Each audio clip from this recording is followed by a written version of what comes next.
Well, good morning. Welcome to Thoughts Can Change Your Life with me, Reverend Wolak. We're here each and every day discussing life. And today, I thought I'd get into this idea that we call mindfulness. And mindfulness, for me, is the awareness that the reflection we see in life is really a product of what's within us. Now, let's unpack that a little bit because that's really a big thing. The outer reflection of life is what's within us. So if we look at what's going on in life, what's affecting us in our life, it's where are we coming from? So the question you've got to ask, or we've got to ask, or maybe we don't want to ask, is, am I coming from fear? Or am I coming from love? Am I coming from an understanding that things always work out for me? Or am I coming from an understanding that I'm a victim? Am I coming from the understanding that I'm separate and I need something, I'm needy? Or am I coming from the perspective that I'm whole and perfect like I am? Am I coming from the perspective that nothing out there can affect me unless I let it within here? That's a big thing. Now, it's a simple concept that the inner reflects the outer. But you know what? Living that concept, living that idea, that's a lot of work.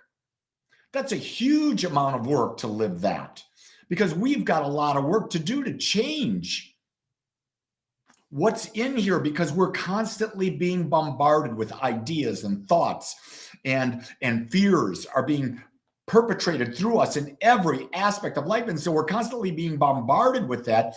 And as we are bombarded with that, we don't even realize that our collective awareness is being shifted. And so for me, it's a constant work. It's like when I'm driving now, like I drive to the gym, I drive to work out, I drive to meet people, I drive to Sunday service, I drive to the grocery store. I used to put on sports radio. Pretty harmless, right? But boy, sports radio is really all about drama and judgment. So you know what I do now?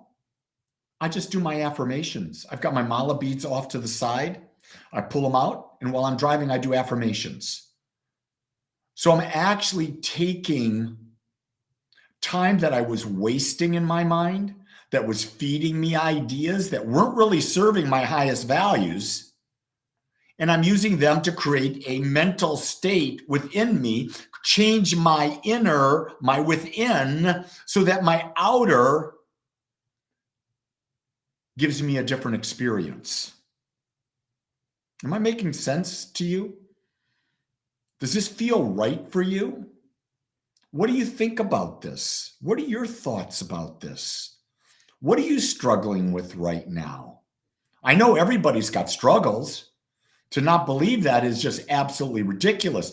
To think there's anyone on the planet that is not experiencing contrast is just, it's just not so.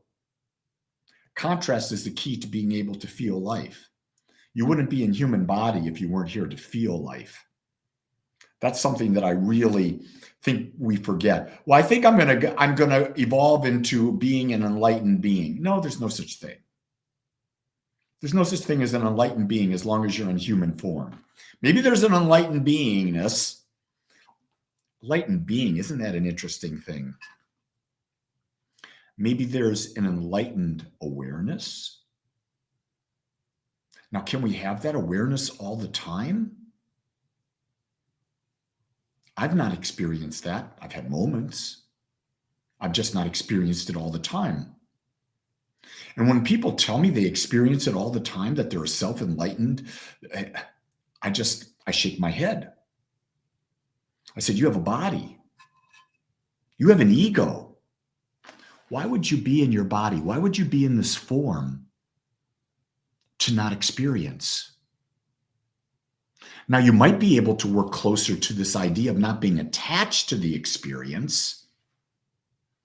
And I work at that all the time, but you know what? Those of you that know me know that I can have a button. I can get emotional about something. Very much so. I'm just as human as you are.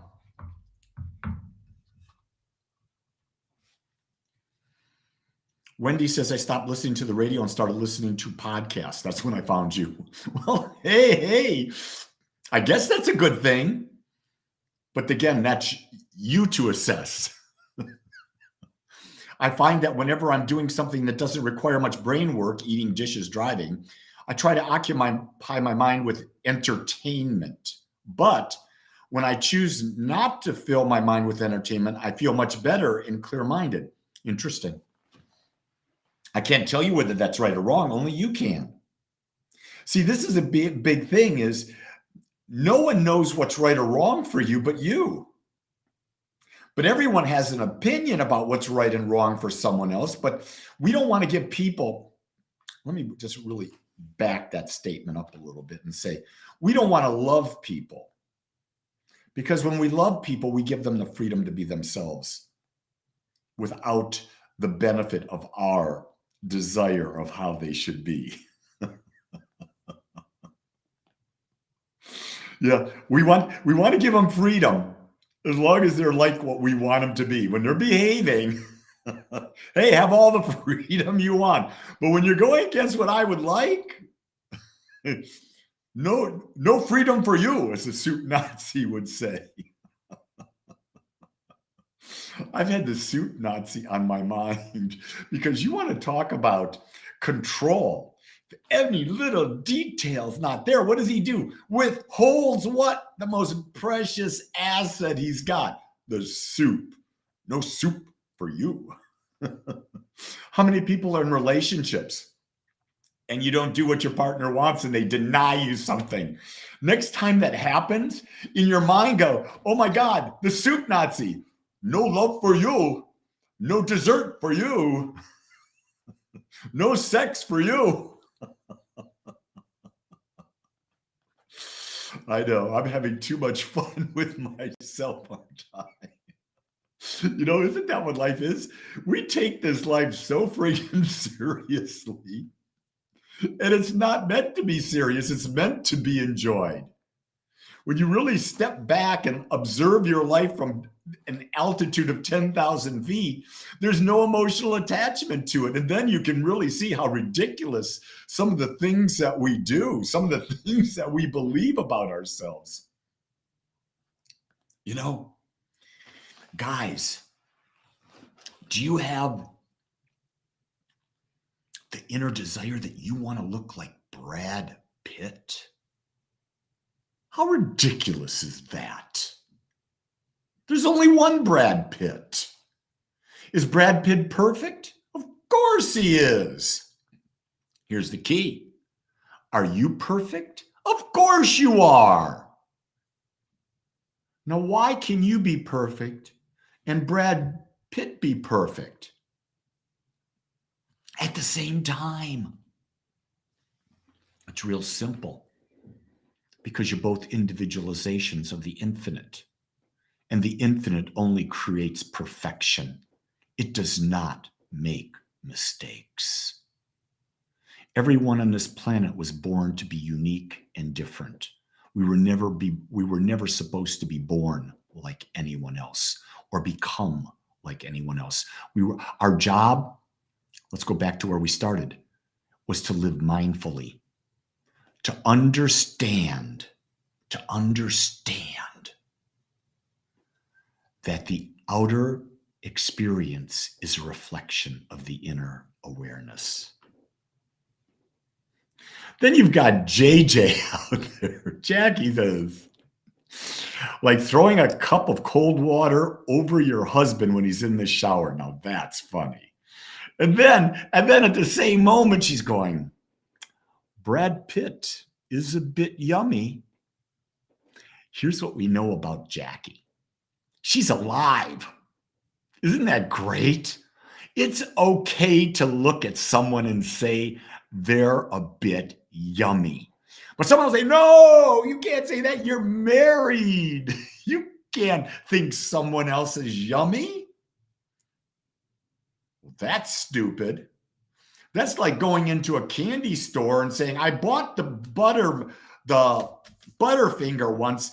I can't look at the Twix today. No, you can look at it. You know, one of the great things my wife said to me when we got married, she said, I don't care where you get your appetite, as long as you come home for dinner. Think about that. That's very deep, because she knows the human mind will appreciate beauty. The human mind will be attracted to other people. That's natural. Men and women, it's natural for both sexes to do that. Key thing is, honor your obligations, your commitments, the things that you have chosen to commit to. That's the key thing here. It's been a good day, hasn't it? Being mindful that your outside reflects your inner side. Because if it does, and you know that, you understand you can change your inner side to be whatever you want to be. And then you, my friends, are creators of your outer experience, no matter what is going on in the world. That's power.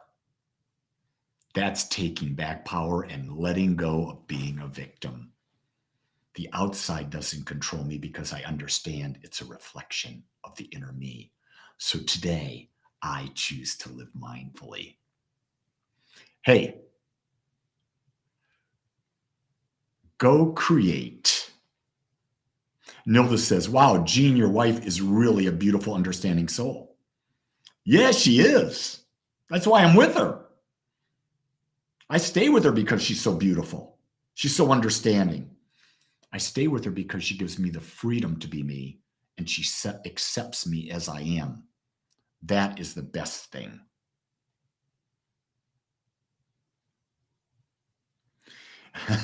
Bilal says, I was reviewing what you sent me yesterday about being on balance. And guess what? I'm doing my workout while listening to your daily thoughts. Isn't that perfect? You can work out and listen to inspirational things. When I get done with this podcast, I go to the gym. And I've got an audiobook playing in my head while I'm in the gym. I'm listening to right now the Tibetan Book of the Dead, just to let you know where my head is. I've read the book many times. I'm listening to it again. Why? I'm called to. But anyway, I've been chatting up a storm today.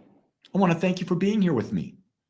Also, know that I am doing the values workshop this weekend. That's where you determine your top 5 values. And when you understand them, you can now live consciously, knowing what's really important to you. 99.9% of the people don't understand what values are. If you're interested, there's a link in the description below on this podcast. Also, you can go to agapespiritualcenter.com and find out more. Saturday morning, an hour and a half with me and a few other beautiful souls. Know that I love you, care for you. Go create a great day. Aloha.